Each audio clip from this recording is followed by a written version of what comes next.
Hello and welcome to the Winners Find a Way show. I am your host, Trent Clark. Everybody, welcome. And Coach Clark always loves to have the best people on. And we're going to just specialize that in today. It's going to be super great. I am the CEO of Leadershipity, a serial entrepreneur, the president of EOS Michigan. I am a global speaker, 5-star rated in over 17 countries, for goodness sakes. What up? All right. And then, of course, I host this show, and I am the author of Leading Winning Teams. So I'm excited to have you aboard today, and I'm excited to introduce my good friend, Suzie Hall. Suzie, how are you doing? I'm doing great, Trent. Good to see you. Thanks for having me. Love having you on here, Suzie. Suzie is a good friend. She's an entrepreneur organization member. So she's been a longtime entrepreneur, founder, and CEO of the Cornerstone Collective, which this is amazing. You know, designer. She's done all sorts of stuff. They are a global design agency out of, well, you're out of Boise. Is the facility and your office is out of Boise? Yeah, we're virtual, so we are worldwide. Yeah, nice. Worldwide. It's gone worldwide. One of the things that, Minnesota born, but primarily raised up near the Seattle area and a little moving around because you're the daughter of a Division I football coach. And, you go where the jobs are, right? And Exactly. I lived that world for 13 years. I'd like to tell people, Suzie, people don't know this, before kids and everything. I had a 2-year span where I think I moved 38 times.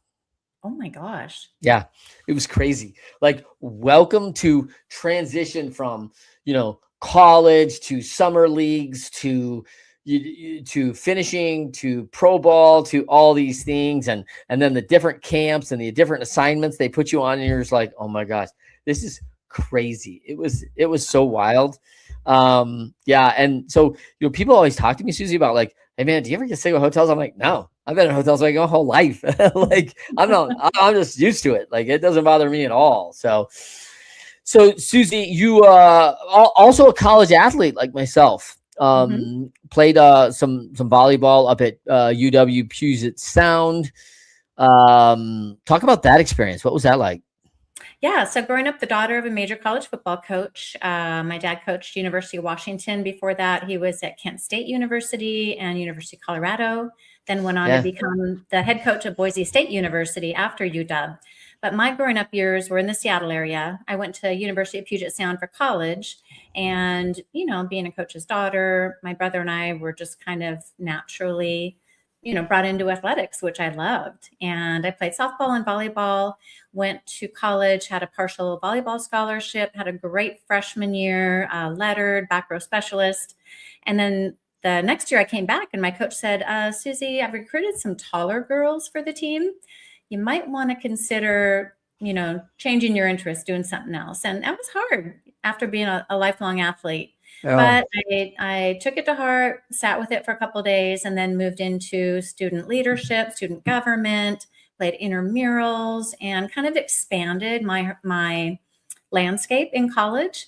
And it worked out really well because that's where I found my entrepreneurial voice and my leadership voice. And I've kind of never looked back from those two things. So it was a blessing in disguise. And that is the theme of my book, the title of which is Blessed Disruption. Yeah, we're going to get all into Blessed Disruption because we're excited about talking about the book. It's almost, it's like a 1 year, almost to the date right now since you released, which is super cool.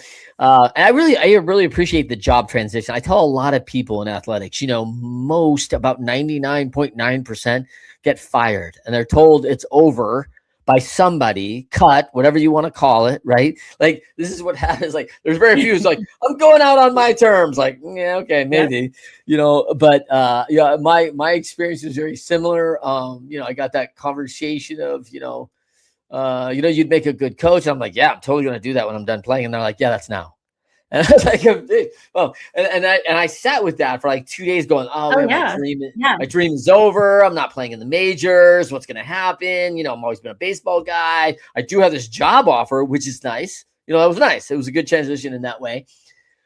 And then I realized like I'm spending like 5 hours a day in the training room just to play a game, right? It's just the prep, and the shoulder was bad, and all the pain and all the meds and shots and all this stuff. And I was like going, and instantly I got like 5 hours of my life back. And I was like, a day. And I was like, man, this is kind of great. this is really kind of great. And so after just playing for so long, interesting. All three of my kids were varsity athletes in high school, and one of them went on to play college soccer. And the other two made the decision that they didn't want to invest that time and energy into college athletics. So I think it's so good to really sit with it, right? Yeah.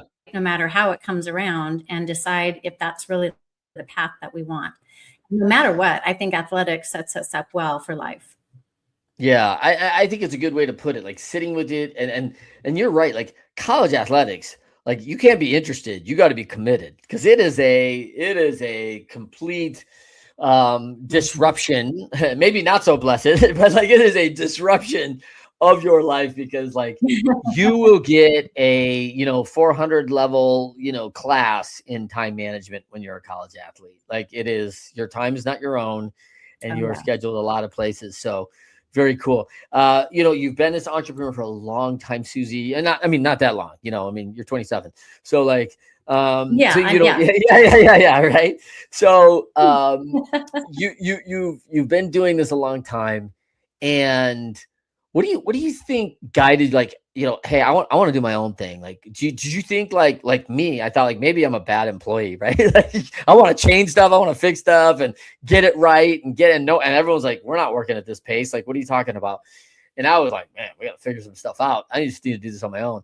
So I do look back and think I wasn't a great employee. What was your kind of journey in from, hey, this is the route I really want to go?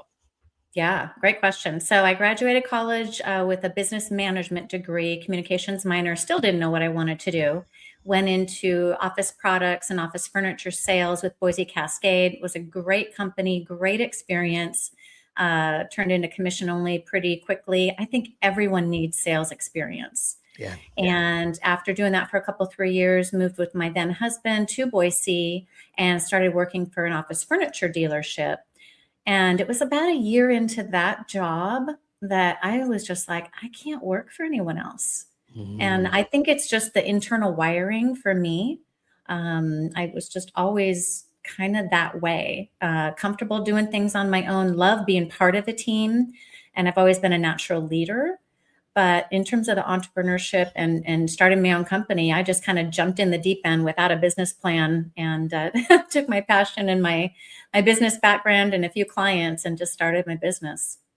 Yeah, here's the thing I tell a lot of people, right? Is like, you're a member of EO, 21,000 entrepreneurs and founders in the world, greatest peer-to-peer network in the world.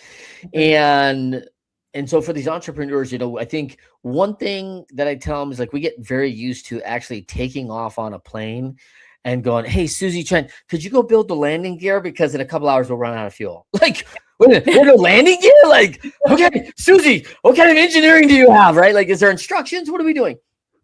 And so that's one. Yeah. And then the other thing that really served me from sports, right, is you have to be a hyper learner. Like, you have to learn very quickly. You have to adapt rapidly. Your competition, everyone's around you. Things are not going to work out. Every plan goes foobar, right? And so you're like, oh, I got a great plan. Oh, that didn't work. Now what? And so you got to be ready with that backup and be able to adjust very quickly. And the entrepreneurs really figured that out. So I knew when I got in pretty quickly, like, wow, this is like my tribe. Like, if I'm going to be out of sports, like this is the next best place for me. Right. And I saw it very quickly. Figure it out. Yeah. That's right. Yeah. Winners find a way, right? Winners find a way, Suzie. Right. Yes. And growing up the way I did, being exposed to big time elite college football and going to all the bowl games back when there were only 4 major bowl games. Yeah. I've been on the sideline at the Orange Bowl. I've danced with Cornelius Bennett at a team party. I met Barry Switzer. I mean, I'm dating myself. But a little bit. Being in that environment where there's such high stakes and wins and losses, one of my key learnings is that, you might lose a game. It doesn't mean you're not going to make it to the Rose Bowl. Yeah. And, just think about how rare undefeated seasons are and perfect games in baseball for pitchers. And, you can aspire to that, but I was really grateful that my dad didn't bring home the losses too much. It was a pretty healthy environment that, hey, losses are a part of life. Yeah. Adversity is a part of life. You're not going to always win. What do you learn and how do you bring that the next week, right? And so just the dynasty of University of Washington, they called the years we were there the Camelot years, because we went to 3 Rose Bowls, 2 Aloha Bowls, 2 Sun Bowls, the Orange Bowl. I mean, it was crazy. And as a kid growing up, it's like, hey, Dad, where's our Christmas vacation this year? It was always around a bowl game. That's right. And I didn't realize at the time, and it was only while I was writing my book, that I recently learned just how deeply that exposure and those experiences shaped me and gave me the confidence and, the comfort with risk. Because sports and business, if you're an entrepreneur, you take a lot of risks and they don't always all pay off. Yeah. Yeah, and I think it's so good. I heard very early in my career, hey, you win or you learn. You never lose. You got to get the lesson. You got to draw away from the lesson. And then we became very good at reviewing the tapes, right? Because when you lose, everyone wants to review the tape. What happened? Right. Right. And so that was a big lesson. And then 2 was, I tell a lot of folks like, hey, love March Madness, like college sports. It's the best thing. There's like 68 teams. It's really hard to get in. And one team ends up undefeated. All the rest of them lose. Like they're all going to lose and the season's over. Like that's it. Like, and we're like, oh my gosh, we're doing so great. Oh my gosh, Suzie, you just hit the last shot and it's over. Yep. Your season's over. Go home. Done. That's it. It's like, wait a minute, 5 minutes ago, we were so excited about going to the semifinals, like, yeah, that's over. Like it just changed and get used to that. And you're like, dang, I'm not used to that at all. And so it hurts your health, it's all these things, but there's 68, 67 are going to lose. So if you can't get used to the fact like everybody's good and you're going to lose some, hey, you better figure it out because that's the reality of the deal. Here's one thing that most people don't know about Suzie Hall. And I love this. You do have a disco dance trophy. I do. Nice. So you were actually in Greece. Is that what you were actually in like, a little bit of, John Travolta era and you were like, yes. Yes, definitely that era. And my school it was the Lake Washington School District in the Seattle area. My school, my partner and I, he was the school's Yell King. We won the school competition and then we won the school district competition. So that's what I have a trophy from. And I bring it out every so often and my kids roll their eyes. Yeah. Do you have a strobe light somewhere in the house? Like, do you have like just, like maybe one of the rec rooms, you throw up a strobe a little bit? I don't, but when I had my, I'll say it, 60th birthday party last year, I did have a strobe light. Oh my gosh. First of all, quit lying to people. 60. Yeah. And that's the day I actually launched my memoir. So I had my memoir and I had the disco dance or the disco ball above the dance floor. Did you bring the trophy to the party? I did. And I showed everybody. Yeah. And did they force you like, hey, listen, why don't you go through a couple of routines from the day? Did you do that? I led the group in the hustle. Nice. On the dance do the floor. hustle. I love to dance. Love it. I do too. I love it. That is so good. Yeah. I am having John Travolta flashbacks, right? I'm having a little night fever. Night fever. I just miss it, right? I don't think it's coming back. Disco, I think, is actually dead now. So, all right. So let's talk about The Blessed Disruption, a fabulous book. You've had this out a year, great traction, bestseller, all the things you've got out of this. It's really great. So please go out and pick that up. You're going to check it out at suziehall.com / Blessed Disruption. And if you ever want to book Suzie Hall, right there, suziehall.com/meet Suzie Hall with your little hyphens in between, which is always great.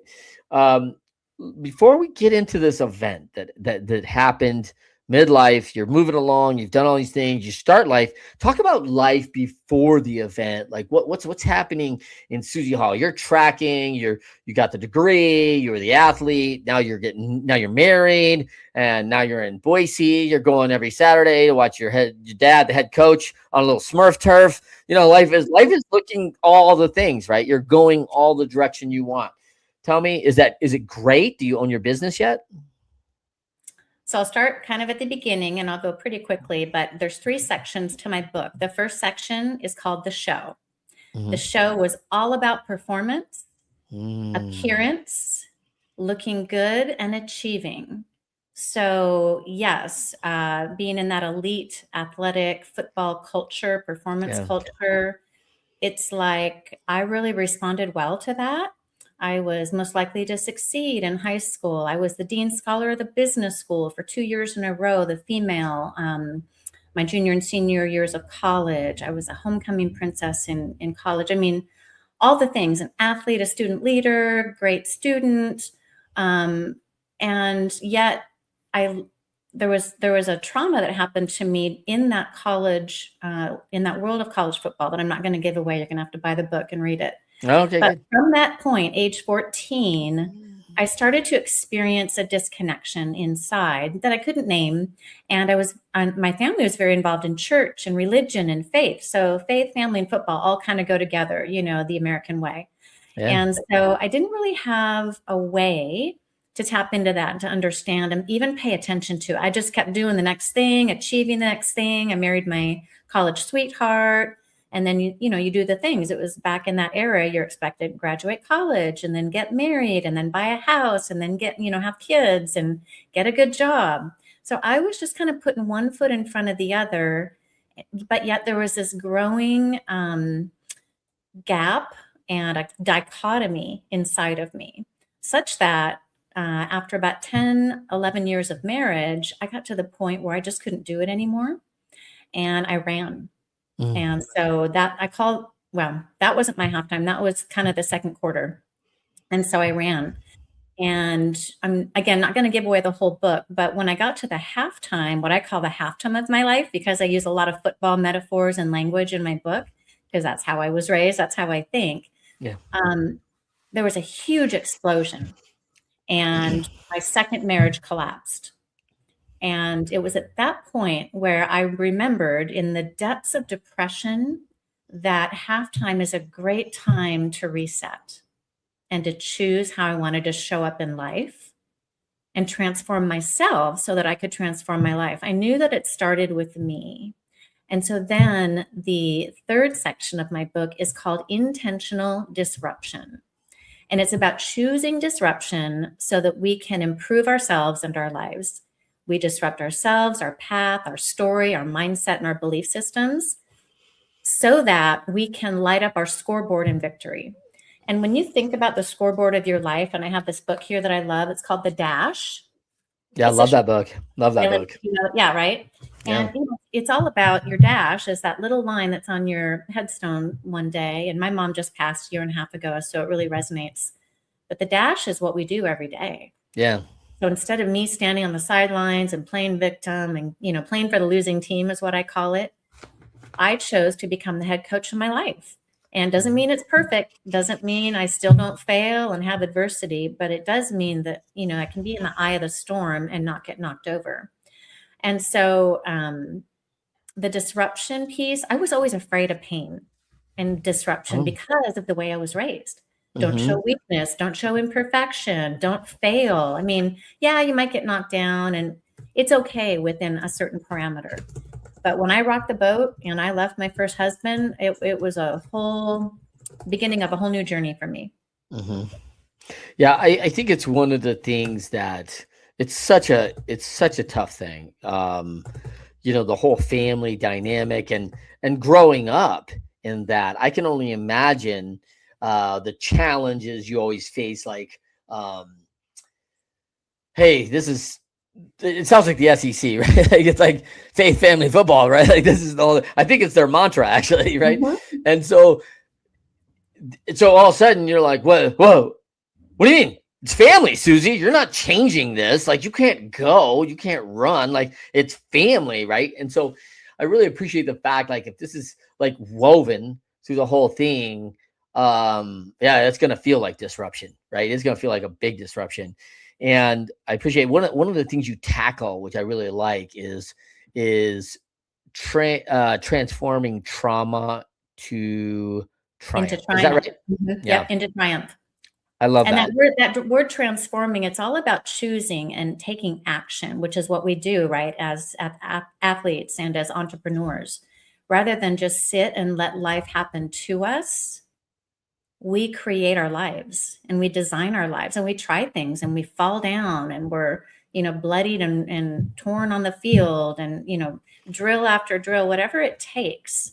And being all in on life is something that I am all about these days. Whereas I used to just kind of play it cool and, look good and show up and make the appearances. But once you get integrated, and there's a whole theme in my book about living disconnected that I think a lot of people, especially women, can relate to. And once we're integrated and connected, we can fire on all cylinders, like no other. And that's really what brings a lot of joy to me in my life these days. Well, really, that's really good insight. I mean, because a couple things, in Leading Winning Teams, I wrote about from setback to stardom, right? Because it's all about like, man, when like something happens, what are you going to do about it, right? Like how are you going to manage it? And there is real transformation in those things, right? The other thing that really sticks out, I mean, I can identify, and I think both your and my parents, or especially our dads, I think they would identify with that, kind of living because I got to do this because that's what everybody said I got to do. I gotta do this job. I can't take the risk. I got a family to think about, like, and they kind of settle in that. And there's a little disconnection that I never really did what I really wanted to do. Your dad kind of went for it, right? Like, cause your dad's maybe a little bit different because he's like, I'm going to be a Division I head coach and all those things. I was kind of the same way. And I wanted to show my kids like, hey man, I'm dreaming and I'm not stopping. And I ask people almost every day, what are you dreaming about? Right. And people look at me like, I don't know. Like, yeah, you do. What wakes you up at 2:00 in the morning? Like, this is what we're supposed to be doing here. Right. Get in the game. Like, this isn't the dress rehearsal. This is the show. And so I find I really identify with that life growing up, like looking good, like looking the part, being fit. I'm fit. I'm going to do this. And it was performance based. I mean, and I unlike your father, I really felt the bad performances. Like I put a lot of pressure on myself, and bad performance was just, and I don't even know if it was people around me. I think it was more me. It was just unacceptable. Like how can how can I have a bad performance, for goodness sake, Suzie? Like, I'm not having it, And it was like, and so I don't even want to talk. I don't want to think about it. I want to know what time in the morning we're going to get up and train so I can fix that so I don't ever have a bad performance again, which we both know is coming, right? It's coming again. But I want to get back. Because we're human. Yeah. I didn't think I was. I thought, I was like superhuman. So, yeah, crazy. All right. So let's talk about, you get into this. Like, what's your, one of the things I love about the show, right? I love the quote, winners find a way. And the whole quote actually is from the 4 disciplines of execution. Winners, when shown data that they're losing, find a way to win. And, Suzie, you and I have spent our entire lives around these people, right? Because they're like, I mean, what are you going to do? Quit? Like, yeah, you're down 21 points at halftime. What are you going to do? Quit, not come out for the second half? Like, of course you're coming out and getting ready. Coach is like, we're changing. This is what we're adapting. This is what we're going to do. We're blitzing on every play. Like, whatever we got to do, we're getting back in this game. Like, there's just no quit in it. And we got to figure out, and we're going to do everything we can to find a way. And maybe the clock will run out on us, but we're going to keep finding a way. Yeah, and we're gonna get those first downs. And I write about this in my book. Is like I learned how important those first downs are, to use a football metaphor, in life and business, rather than just going for the Hail Mary every time. Yeah. And that was kind of my go-to when I was used to playing victim and on the sidelines. Like, I'm just gonna throw a long bomb and hope I score. And learning the discipline of getting those first downs and building that within myself, which I call intrinsic leadership, which is something I didn't have. And I write really openly and honestly in my book about that, which surprises a lot of people. And it also resonates with a lot of people. And and it took, a few years to get that discipline down and get my morning groove, which is a downloadable PDF on my website, by the way, if you want to learn how to improve your mornings. Free gift right there, SuzieHall.com. Look for it right there. Yeah, and come on. And that's what training and practice and discipline and building and athletics and entrepreneurship and business is all about. And that's where growth happens. So if we're not growing, we're dying, right? And I don't understand the status quo or when are you going to retire or that sort of thing. I'm just not wired that way. And that's where EO comes into play, so well. And athletes too, because athletes can't just sit in the locker room and not do anything. They've got to be working hard, and the trainers and, all the academic advisors, it takes a village. It really does. And that deliberate practice, and I think it's Angela Duckworth who writes about that, is so key. Mm-hmm. Even if it's 10, 15 minutes a day, whatever we want to improve. And that's one thing that I really, really learned after my halftime. Yep. That was a superpower for me. I never, I was very intentional with every rep, whether it's in the weight room, whether it's at bat, and some of the coaches didn't like it. They were like, you're so hard on yourself in the cage when you're taking batting practice. I'm like, hey man, I'm going to go hit 12 balls in the cage and I know what I need to work on. And when I hit 9 of them, not the way I want to do, I'm pissed. Like I just did all this dry work and all this. Now I got to go in the cage and transfer it to a live deal. And it pisses me off when I can't do it. So I'm like, I got to go back to the drawing board, man. Oh, you're being just so hard on yourself. And I'm like, well, I'm going to get it right. You watch. Watch, I'll get it right. And so that was a big thing. What do you think? I was kind of, you're telling your story about the show and the performance-based life. Man, that was not a vulnerable time for me, man. That was a very guarded, I was in stay within myself. Don't let too much information away. I mean, and then fast forward to, 5 children later and EO and everything else. And I'm like, you want to know anything about me? Here it is. It's like, I'm like, man, I am Mr. Vulnerable, right? I'll talk about my abuse as a kid. I'll talk about these things. And you're like, are you gonna say that on the stage? And I'm like, yeah, people need to know. Because there's a freedom. There's freedom in that. And that's the transforming trauma. Everyone has trauma. And I think, in society, we tend to label it big T or little t trauma. Well, if it's something negative that happened to you and the effects are lasting, it's trauma.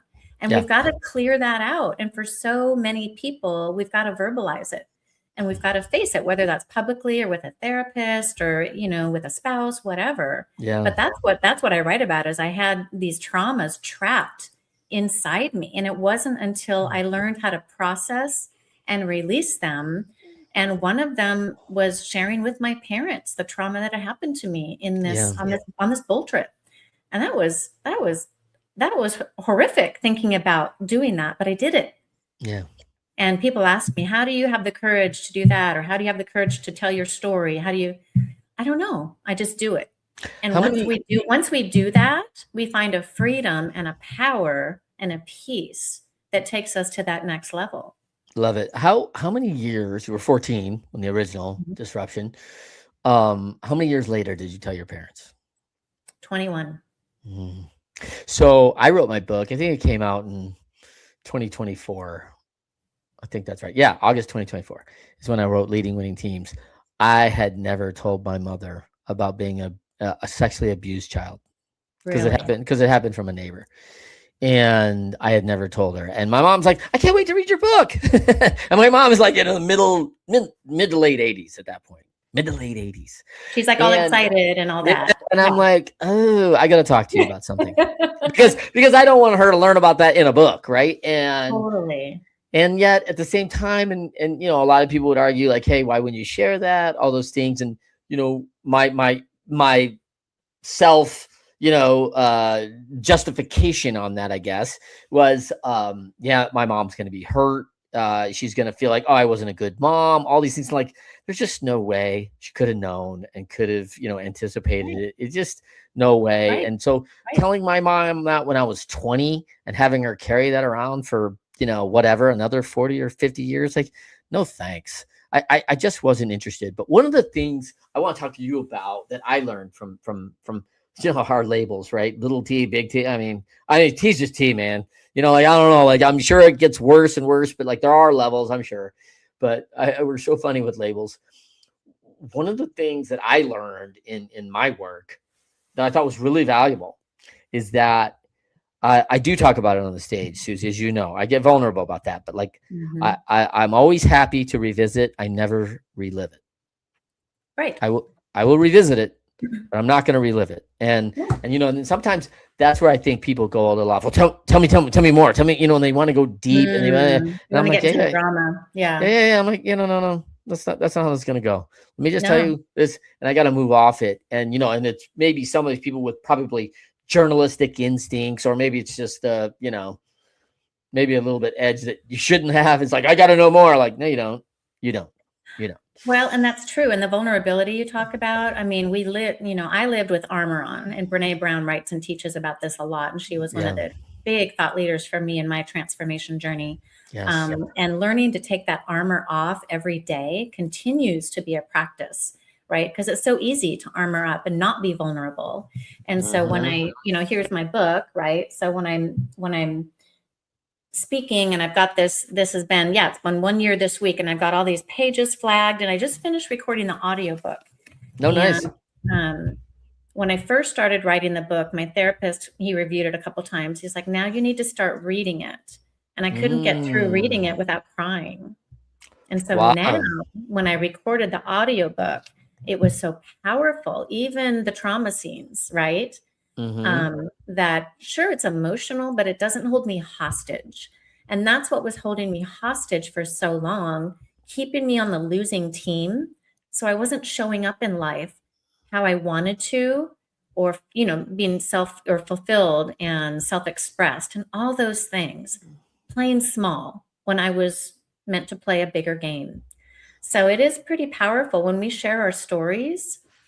Even when it's uncomfortable, a lot of people are going to be like, oh, no, or I want to lean in for the drama factor.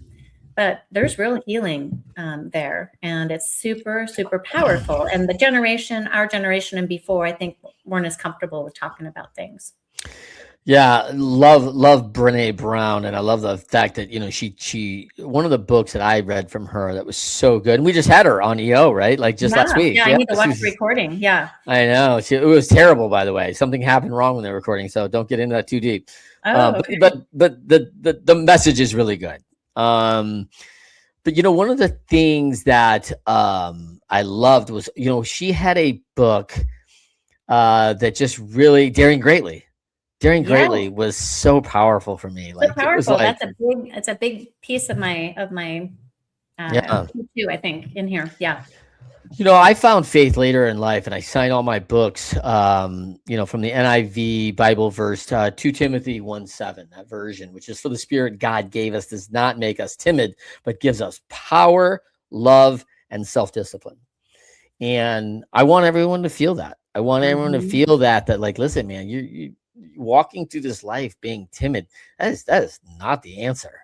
No. That is never an answer on this time. Like, man, it is, you're going to get one shot at it. And I think it frustrates me when you talk about seeing, this disruption and returning on that is like, this isn't the dress rehearsal. Like, this is the show. Like, you got to be ready to go all the time. And if people are like, you know what, my morning routines, whatever. Like, really? How are you preparing yourself? Like, that's crazy. Talk a little bit about, you can go to SuzieHall.com and you can download Suzie's morning routine. Talk a little bit quickly about what you do to assure you're ready for the game every day. Yeah. And I call it my morning groove because I don't like routine for the morning, and I'm a dancer, so I like groove better. Yeah. So, and there's a ball. So, there's going to be maybe some disco. Yeah. So I used to, in college, my normal bedtime was 2 a.m. And I would study and hit, for the deadlines and usually get mostly A's and all that good stuff. And I didn't like getting up in the morning. Well, part of it is because I know I was depressed and there were a lot of other things going on. So when I started what I call my personal transformation journey after my halftime, I describe it as giving in to what all the, high performers and thought leaders and authors were declaring, that you've got to have a morning routine. Okay, bit the bullet, decided I'm going to set my alarm for 30 minutes earlier than I need to get up.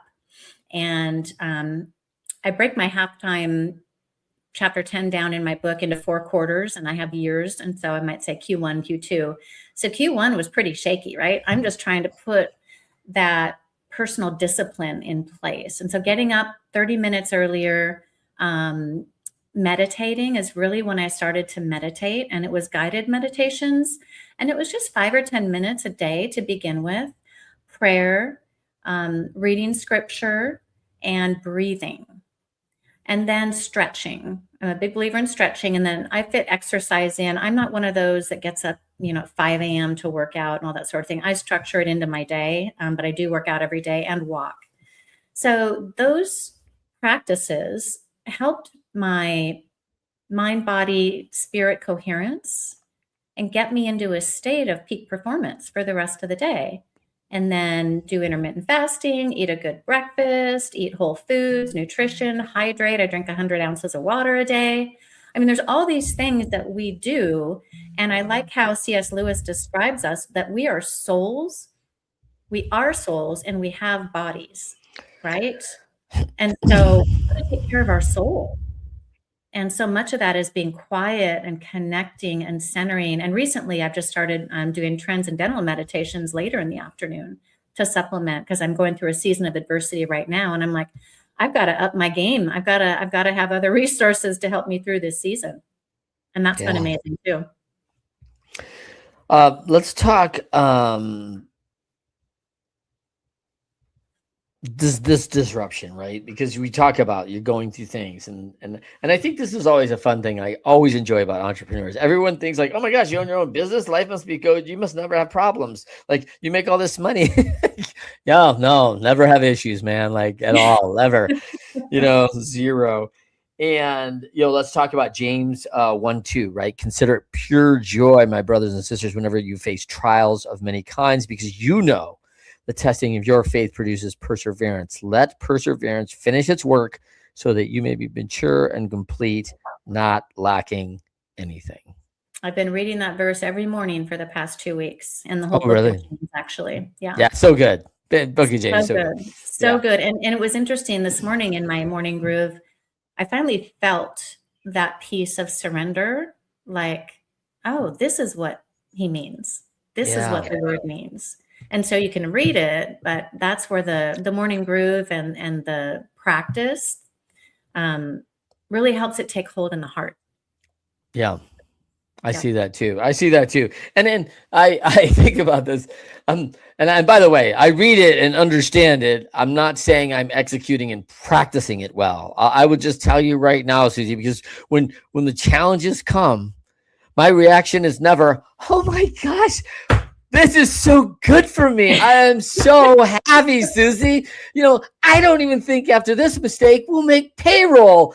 Man, that's right. Exciting. I'm so happy. I feel the joy. Like that is not my reaction, right? Like it is like, oh my gosh, and so that first line, consider it pure joy. Like I don't ever consider it pure joy, like another. And I hadn't until this morning. It's so interesting that you bring that up, because it was this morning for the first time that I was like, I feel it.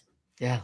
Even in the midst of all this stuff that, I'm in this season of transition, and I don't know what's next in some areas. I do know though, I have to share this, that 3 kids, 3 college graduates. My son just graduated University of Utah. Put that up there. Nice. Look at the man. Right? That's awesome. And the Ute. He's a Ute. He's a Ute, yes. And he already has a job in San Francisco, and he's got his path. And that's one of the things as a mom that during my transformation journey, I wanted my kids to become wholly who they were created to be free enough to do that. And they are. And that's such a blessing. And so I think you and I are both passionate about wanting that for other people, for not, not trying to say we have everything all together, that trials don't come, but it's really that spirit and our attitude through the process and through the season, and understanding that we can't always be on the mountaintops. There's valleys too. Yeah, I think it's I think you have it all together, actually. So I mean, I got the whole parenting thing figured out. I've got it all done, right? So it's what are you finding, as you're looking back, a little bit of just a glimpse into the rearview mirror, right? And I tell a lot of people, this is funny because we don't have rearview mirrors anymore, right? We have cameras. But I tell people, like, you don't spend time looking through the rearview mirror. Like, you glance at it and then you move forward through the big glass. That's why the windshield's so big, right? The rearview mirror is tiny. You look, Mm-hmm. yeah. And I used to tell my kids when I learned teach them how to drive, right? If you could back up 1 inch and go forward, do it. Like, nothing's good's happening from keeping going back further, right? Like, if you don't have to, you don't see anybody driving down the road at 75 miles an hour backwards trying to navigate that. This is a recipe for disaster. So if you, though, take a minute to kind of consider that, like, what's your big learning from the disruptions, from the learning of, the way you've brought this along as a parent to these kids when they were 10, 12 and going through it, to now they're the adults and the big life's happening. I remember thinking, Suzie, that like, oh, like when they're adults, I'll have like hardly anything to do. They won't be challenged anymore. Like, oh my God, now it's like big stuff. I'm like, I know. Hey, can't you just wreck the car or something and bump into the sign? Because that seemed easy back then. And I'm like going, man, I'd like to go back to like your 15-year-old driver training days all of a sudden. Totally. And I write about, it's interesting. So many synchronicities here. So I write about in my Showing Up Suzie chapter, which was really showing up as myself and not who other people thought I should be, which is a lot of what I write about. And I write about my son, and he was on his high school baseball team. They were the favorites to win the state championship. And without giving too much of it away, he lost his starting position. And I chose to have a conversation with him that was outside of my comfort zone. And I write at the end of that chapter how kids pay attention more to how we show up in our daily lives than what we say. Yeah. So part of the way I was raised is like, you get a lot of information and parenting given to you and teaching from the church, that sort of thing. And you're just supposed to follow it without question. Yeah. When our kids see us grappling with things and working through adversity and being faithful and all that sort of thing, it's so much more powerful because we are showing them a way to be like that. And again, not perfection, but it's really powerful. So that's been my biggest takeaway as a parent is, give kids room to roam, have them know that you believe in them, that they're going to make mistakes and that's okay, but don't play small. Yeah. Go after what you want. It's hard to land it, but caught, not taught is the deal. Like, I mean, we can sit there and go like, oh no, I'm really telling them good stuff. They're just watching what you're doing, man. Like they're watching how you're reacting and man, how you're showing up is a big deal. And so, yeah, it's a tough one. Let me dive into that. Suzie, Suzie 60.0. Cause I like to say like Trent Clark 56.0, right? Every year I got to adapt. I got to be the new version, things you're learning. Right. And I think that's been some of the challenges in my relationships with friends, even really close people to me, is that, man, still sitting at 19.0. Like, hey man, 51, there's adaptations that have to happen. And sometimes it's siloed. Like, hey, I will learn over here, but I don't want to do this. I don't want to learn over here. And like, got those strongholds, those constructs. Yeah. That's gonna gap you out with folks. Like, this is gonna be a struggle for you. And like, well, I just won't do it. Like, okay, like, see how this works out. And so you'd mentioned, how Suzie shows up and, that whole thing.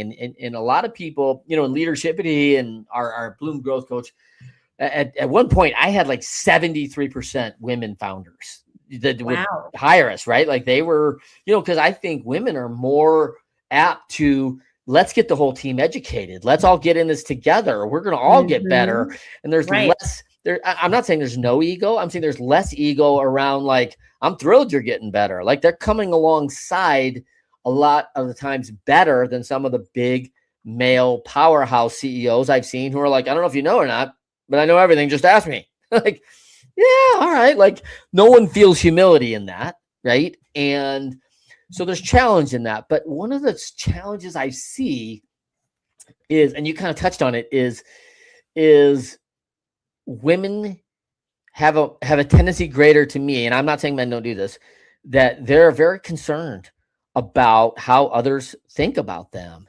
Oh, yeah. And I am very consistent. I probably say this twice a week, that to folks that I think you're going to be astonished to learn how infrequently people actually think about you, because we're a selfish being people. Like, we're all about And we all have our own stuff going on. yeah, we are all going like, hey man, like, Suzie, whatever, you look great. Who do I gotta pick up? I gotta do this. I gotta make that call. I gotta write that check. I gotta get that done. I gotta get this to the client. And we're all what do I gotta do? What do I gotta do? Me, I, and it kind of sucks. But at the end of the day, we got to take care of our business. And I think that it's the frequency of people actually thinking, and I'm unfortunately using myself too. Like, how often am I thinking of other people? I've got a lot of responsibility with 3 companies, and I am focused on what my role and responsibility is.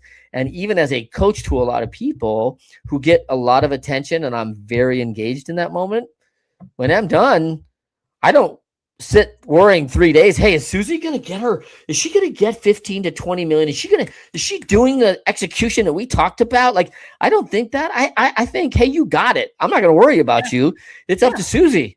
Yeah. Suzie is responsibility for her results. She is responsible for her results. I am responsible for my results. So it is very infrequently that, unless you and I are together, I don't ever think about Suzie Hall, or I don't very frequently. Right. So, but I find this challenge of like, I'm so worried about what people think about me. And I'm like, yeah, that's so interesting. And I think what you're describing is a pretty universal dynamic. Yeah. And I'm thinking of situations with the reverse, with men, and a few come to mind. So I think that's a pretty universal gap. And it's so important that we understand ourselves. So I developed a staircase of personal transformation. I call it my SPT. And it's in my book. And the first step, there's a foundation of faith. That's what it's all based on. The first step is awareness, right? So if we're not aware of ourselves and how we are and how we come across to people, we've got to establish that. And I think that's an ongoing process. And then there's desire and commitment, and on and on and on, until implementation, which is ongoing. And there's always adjustment. But without that awareness, and then the communication that goes with it, like, you just verbalize something, and you could just say, or I could just say, hey, I'm the kind of person that XYZ. And you just set that expectation. And then people, if they're emotionally intelligent, right, they'll say, oh, okay, got it. Thank you for sharing that with me. I have many girlfriends like that. Like, we're not on the phone all the time. We're not texting all the time. I've never been like that with my girlfriend. Unless I'm going through a crisis, or they are, right? Yeah, right. But we just get each other. And so when you're in a company and you're in a leadership position, you don't know each other. It's important that we communicate that. Yeah. Do you think, if you had to tell somebody today, like, I think a lot of people are struggling. I think the economy's tough. I think things are hard. I think things are changing fast. Mm-hmm. And for a dynamic of a certain, probably certain age groups and things like that, like, change wasn't so much of our lives. You think about 20-year-olds, that's all they've done is change every minute. So, like, they are not concerned about change, because give it 5 minutes, everything's going to change. So, so we have these levels of comfort to change and things like that, but things are moving, and they're changing rapidly right now. And I think some people are battling out there their own trauma, their own tragedy, their own crises. What would you tell somebody from your learnings that's in it right now? First is to heal yourself. So heal yourself, do the work, get clear, get a therapist, get an EO, get in a group, and clear what's holding you back.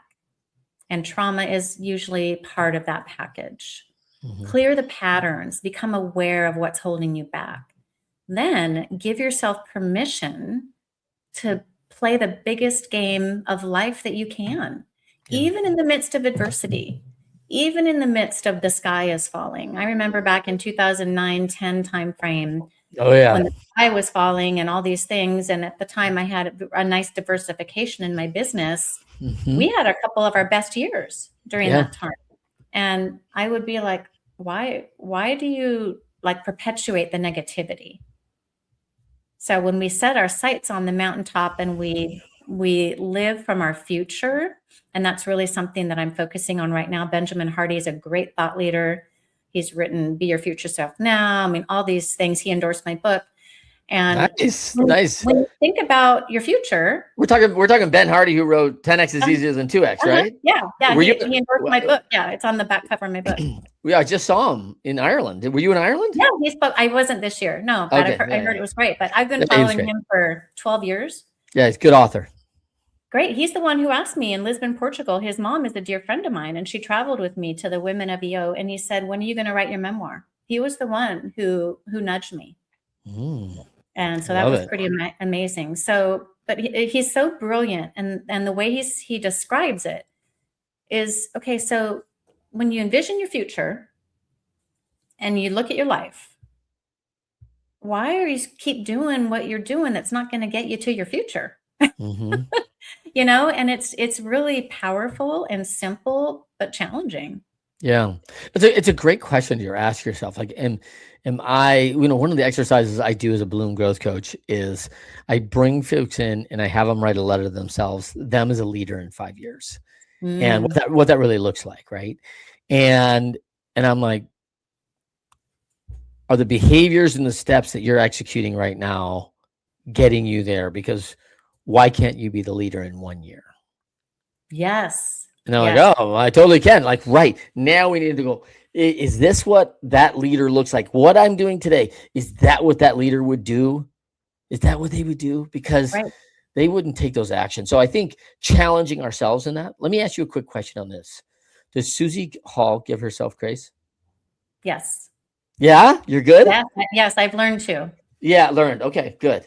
Yeah, I mean, you and I are kind of cut from the same cloth, right? And that was a real challenge for me. Like, I didn't think there was a lot of grace for people that messed up, and by the way, didn't show a lot of other people that before I became a believer either, and very, very pretty harsh, performance based, right? Like, you're gonna get the feedback whether you like it or not, because I got to get the feedback when I screw it up, right? The bar's up here, and if you don't make it, sorry, you're gonna fall. Yeah. So the empathy grace gene wasn't, super strong in the Clark. Yeah, at least for me, I was just the youngest, right? So that was part of it. But I'm glad to hear that, Suzie Hall. Like, I think that is a big one to overcome. Coming from where we came from, I think it's really good. I think it's really important. Yeah, I agree. All right. Last thing. Everybody, Suzie Hall, she just wrote the book, Blessed Disruption. You can see the going across there, SuzieHall.com. Blessed Disruption is the book. If you want to book Suzie Hall to come speak to your group, you can do SuzieHall.com/meet-Suzie-Hall. And you can go talk about getting her on your stage or into your group and your organization. And that would be fabulous. And you might even, get a little disco dance. I don't know. Like, I don't know what Suzie brings to the big stage, but you will love it. I guarantee you that. For everybody else, thank you for joining us on Winners Find a Way. Please pick up my book, Leading Winning Teams. And I always offer all my folks, if you are challenged, you're out there, you need some help, I am here to help. We are always working from, that abundance mindset. We have a lot of experiences. We've been blessed. Please jump on my Calendly. I'm happy to give you 15 minutes, talk through some shop, direct you to somebody who can help you, can work with you. The network is big and expansive. You've seen people on the show. It's all the 1%ers. It's pretty awesome. So we love it here. Jump on. Happy to do it. I might even send you a gift if you jump on a little 15-minute call with me. I might just do that. Double incentivized. There you go.